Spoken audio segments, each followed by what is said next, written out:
Thank you, Deputy Speaker, and I too rise to speak in support of this bill and absolutely welcome the opportunity to take important steps forward when it comes to closing the gender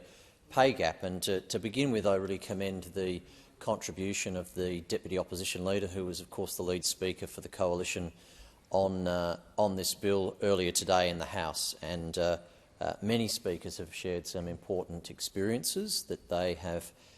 had as far as inequitable treatment in the workplace, and the Deputy Leader reflected on some of the experiences early in her career, and those are important to listen to and to reflect on, because it's always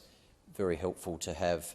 that kind of informed personal experience to contribute to discussions on bills such as this. And of course this is a bill that has support from all sides of the chamber. It comes out of a review that commenced in 2021, and I think it's going to bring some important transparency to the issue of businesses of a certain size or greater that are now going to have this requirement upon them to report on, and therefore have some scrutiny of the situation of the gender pay gap in their businesses. And we know the statistics and the gap as it is now, and it's been even worse into the past. And we see this as an opportunity to improve upon those statistics and hope that businesses, whilst many I'm sure have been making good progress in this area, that this will add an additional level of incentive to make sure that they are very seriously looking at what issues are contributing in their business to a gender pay gap, if one exists. And we know, of course, based on the industry-wide statistics and the national statistics, that clearly that is probably the case in the vast majority of businesses. And we also look very closely at the public service and what we as levels of government do. And in my personal experience with the public service, I think the public service has been a commendable employer when it comes to ensuring and improving and eliminating the gender pay gap. I think we need to be really nimble in this debate, and it might be that once this legislation is enacted and we see it working, there were some stakeholders that didn't not support the bill but just had some hesitation around privacy issues to do with this sort of reporting, and I think those are addressed in the bill, but we obviously might want to just ensure that through regulation and the like, that we don't want people's privacy inadvertently being breached, and I don't anticipate that, but I think we should just look very closely at that and ensure that we monitor this as we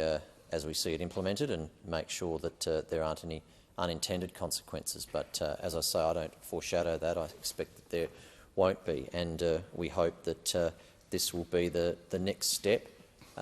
We've come a long way, but there's still a long way to go. I was particularly pleased to speak on other legislation that I think will be important tools in addressing the gender pay gap that's already gone through this parliament in the previous months, obviously, and those are areas that have further to go. So paid parental leave is obviously something that's very important, and childcare as well. We on this side are particularly concerned about childcare and the equity of access to childcare, and whilst the government's undertaken reform in childcare, there's nothing to address childcare deserts that occur, particularly in regional areas and regional electorates, and we would like the government to look very closely at that. And I also am very interested in looking at issues around tax deductibility for childcare and giving more flexibility to parents depending on their situation. So we obviously want a really good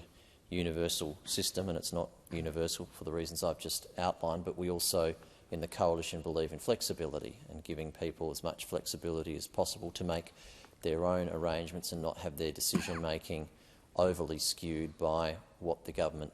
does and doesn't let them do to provide for their childcare of their children. And tax deductibility is something that I think is well worth looking at closely. So that would obviously be in, just as an option on top of the current scheme that exists for a tapered subsidy that for certain people in certain income brackets might just choose or can't get access to the subsidy because of means testing. But childcare, I think, is worthy of being considered as a deductible expense in the course of earning your assessable income. And I think that's very relevant to this debate, because I think that high income earning women are just as equally important as the population at large for having no disadvantage when it comes to managing how to balance the raising of a family and not having an unfair cost to your career. And I think that I certainly know in my own family circumstance and with friends and constituents that raise that with me, I think there is a gap there where higher income earning couples have enormous cost to meet around childcare. It's not a deductible expense on your assessable income, and that is something that I think that we should consider looking at, and I think that would be very relevant to what this bill is about, which is addressing the gender pay gap, because I think that anything we can do to provide flexibility in the workplace and give more options in the workplace for undertaking the delicate balance that occurs around progressing a career and managing family responsibilities, then that's a good thing. I think it's excellent that culturally we've changed so much, particularly in the last 10 or 15 years. I suppose in the period of my adult life, I've noticed that there is a much more equitable burden sharing around family responsibilities, and I've got a lot of friends where that's been very clear in the way in which they share the responsibilities when it comes to starting a family, raising children, and not having those old attitudes that expect that the man prioritises his career and the woman has to prioritise responsibilities of the family and children in particular. But we live in a much more equitable and shared era now, and that is a good thing. And I think that culturally that is something that is well and truly ingrained now in this country, and we want to see that continue into the future. So I strongly commend this bill to the House. I think it's always good to improve our awareness of challenges. This is a bill that is going to ensure that we've got more transparency around this challenge, and I think the more information that we've got access to, we as policymakers have therefore got a greater ability to look for opportunity to continue to drive reform. And I close on this, that I think we have made progress that we should not dismiss, but we have still a long way to go. And I think that this is a bill that can be used to help us continue to progress further in making sure that we close the gender pay gap, get rid of it entirely, and hopefully in a few